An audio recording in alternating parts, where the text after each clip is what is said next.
नमस्कार, मैं डॉक्टर प्रीति निगम। तो आज मैं बताने जा रही हूँ कि नॉर्मल कितना एक स्पर्म काउंट होता है जिससे आप नेचुरल प्रेगनेंसी अचीव कर सकते हैं। तो देखिए, सीमेन जो होता है उसकी एक एक बूंद में जो है मिलियंस ऑफ स्पर्म होते हैं, और एक जो एवरेज स्पर्म काउंट है जो हम लोग उसको नॉर्मल कंसिडर करते हैं, उसके लिए WHO ने कुछ क्राइटेरियाज बनाए हुए हैं। तो उन क्राइटेरिया के हिसाब से 15 मिलियन जो काउंट होता है, यानी कि 1.5 करोड़ का जो काउंट है वो हम जो है पर ml में नॉर्मल मानते हैं एक नेचुरल प्रेगनेंसी के लिए। इतना कम से कम सीमेन का स्पर्म काउंट होना ही चाहिए। अब एक बात जो है ये कह सकता है पेशेंट के एक सिंगल स्पर्म चाहिए होता है प्रेगनेंसी के लिए, तो मिनिमम जो है 15 मिलियन काउंट हमें क्यों चाहिए है प्रेगनेंसी के लिए। तो इसमें दो बातें हैं। एक तो बात है कि सिर्फ काउंट ही इम्पोर्टेंट नहीं है प्रेगनेंसी के लिए, मोटिलिटी स्पर्म की बहुत इम्पोर्टेंट है, जो कि स्पर्म को जो है वेजाइना से ऊपर तक यानी कि ट्यूब्स तक लेके जाता है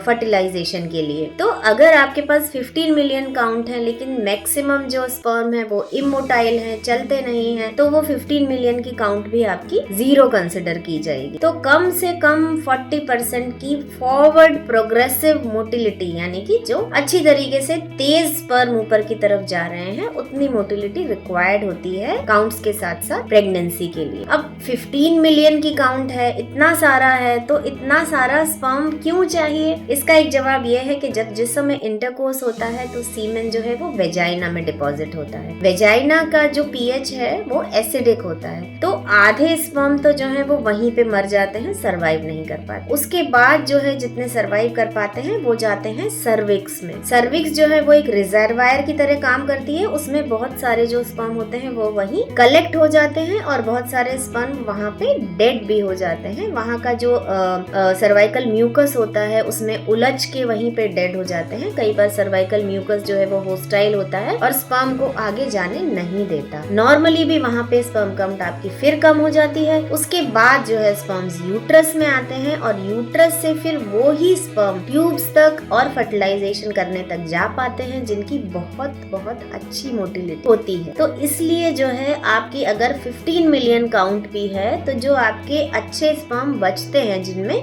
फर्टिलाइज करने की कैपेसिटी होती है वो ऊपर तक जाते जाते 50,000 के आसपास बचते हैं। तो इसलिए एक मिनिमम काउंट जो है वो हम लोग 15 मिलियन की मानते हैं, और मोटिलिटी आपके स्पर्म की होना बहुत जरूरी है।